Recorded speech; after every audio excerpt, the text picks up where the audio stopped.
Добрый день, меня зовут Айслу, я являюсь командиром отряда снежного десанта «Вектор».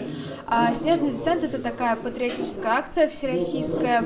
В целом, в основном, наверное, мы занимаемся помощью пожилым людям, которые в такой трудной жизненной ситуации, у которых нету сыновей, дочерей, вот кому некому помочь, мы приезжаем, чистим снег, помогаем с продуктами, водой, и помимо помощи пожилым мы ставим концерты для детсадовцев, ставим мастер-классы в школах, проводим профориентационные мероприятия. Вот, с такой целью мы приехали в Апостольский район, чтобы рассказать, показать, что такое отряды снежного десанта. Так как сейчас проходит выставка про Палестину, доктор привез с собой палестинские наряды, чтобы показать, продемонстрировать.